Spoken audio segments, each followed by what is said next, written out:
Bonjour, je suis Sophie Cuvelier, pédicure-podologue et posturologue. Je suis installée dans le 69. J'ai découvert la chromatothérapie cette année, là, il y a quelques mois. Et ça révolutionne mon métier, je trouve ça extraordinaire. C'est vraiment une découverte incroyable. J'ai effectué, ça c'est une des premières patientes à qui j'ai fait une séance. Et j'étais tellement heureuse que je me suis dit, bah tiens, pourquoi pas. Donc l'objectif c'est de démontrer la diminution des déséquilibres de posture par le traitement de chromatothérapie directe. Donc je vais peut-être expliquer un petit peu la posturologie. Donc c'est l'étude des déséquilibres posturaux et je recherche les causes des déséquilibres.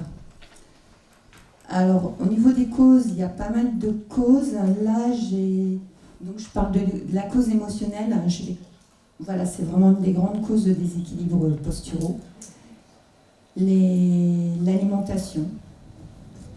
Beaucoup de problèmes d'alimentation. Les gens ne prennent pas le temps de s'alimenter convenablement.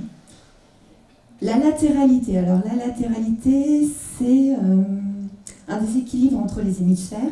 Si on n'est pas complètement latéralisé à droite, on va avoir une oreille gauche dominante, on va forcément avoir un déséquilibre de posture. L'œil, les yeux, que ce soit aussi bien de la vue que des muscles, les pieds, parce que ce sont les adaptateurs, puis il peut y avoir des pieds perturbateurs, et les dents.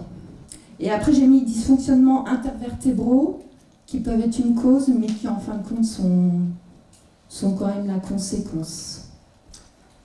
Les causes, puis après il y a d'autres causes, les cicatrices. Et les causes sont source de bascule et rotation de la tête, des épaules, du bassin et du rachis. En fin de compte, si vous avez une épaule comme ça, un bassin comme ça, et les pieds comme ça, il va y avoir une torsion, notamment au niveau du genou. Le pied, c'est l'amortisseur global du corps et il a un rôle d'adaptation jusqu'à un certain seuil. Comme les épaules, le bassin amortissent le corps. Alors j'ai pris une plateforme toute bête qui informe des pressions, des appuis flantaires. Et j'ai fait mon étude de posture et mes tests cliniques. Donc, posture de face, de profil, de dos, que ça soit debout, en statique, en posturodynamique, c'est un test qui est validé.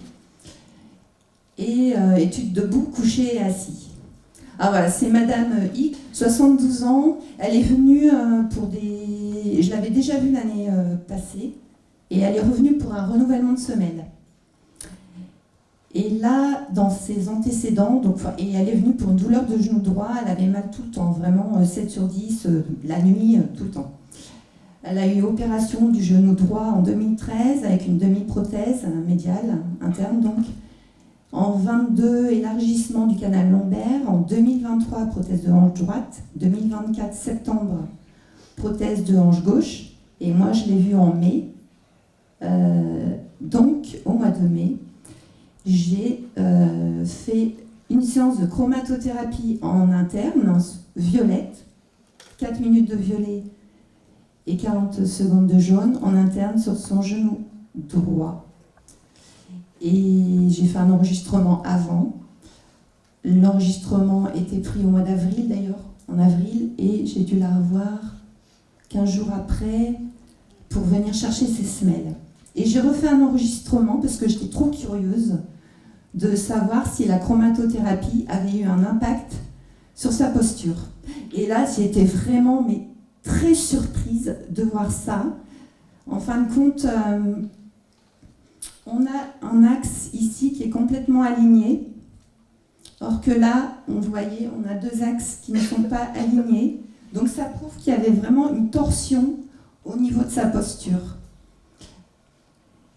Et ça, c'est vraiment une grande, grande satisfaction, parce que même si ça, c'est bon, Tout a été aussi corroboré avec les tests cliniques.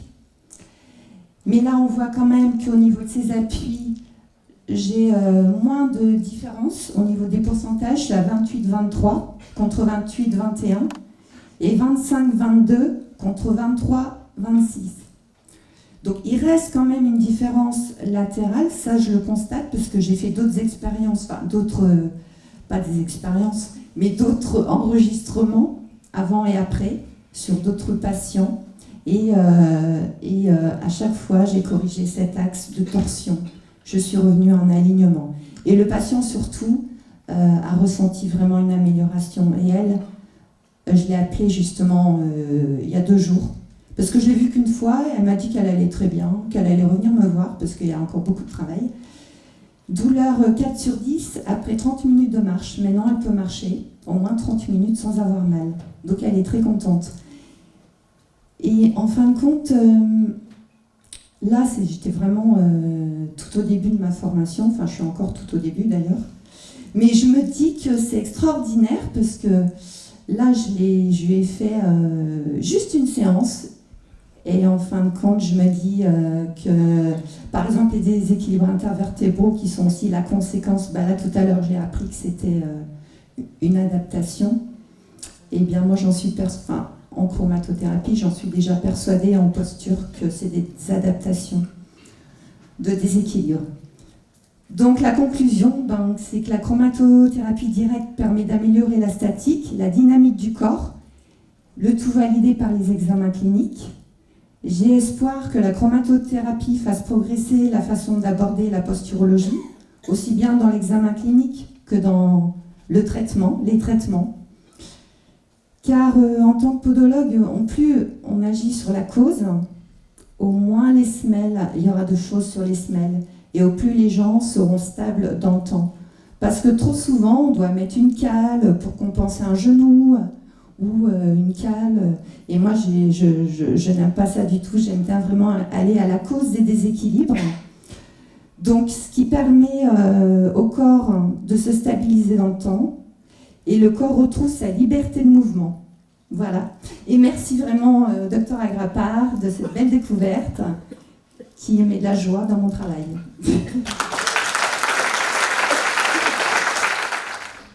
Vous nous avez parlé de chromatothérapie directe, mais à ce moment-là, vous l'utilisez comment? Et dans quel endroit et quelle surface? Parce que là, on voit un résultat, mais on n'a pas l'idée du tout de ce que...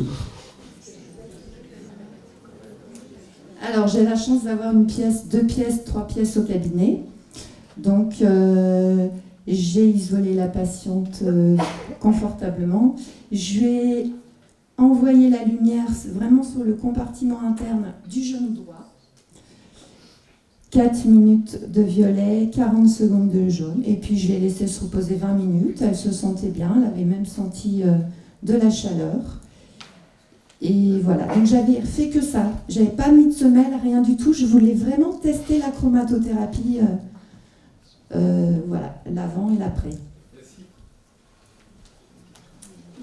Bonjour, j'aurais voulu savoir si dans l'anamnèse vous avez retrouvé une cause à cette pose de prothèse, demi-prothèse médiane, qui aurait peut-être permis de passer par une autre porte d'entrée. Ah oui, tout à fait. Alors c'est vrai, j'en ai pas parlé. Cette patiente, déjà elle est en classe 2 au niveau dentaire, c'est-à-dire qu'elle a vraiment une classe dentaire qui l'emmène en avant. Plus il y a beaucoup de digestif et d'émotionnel. Donc elle a toute la chaîne antérieure qui la tire en avant.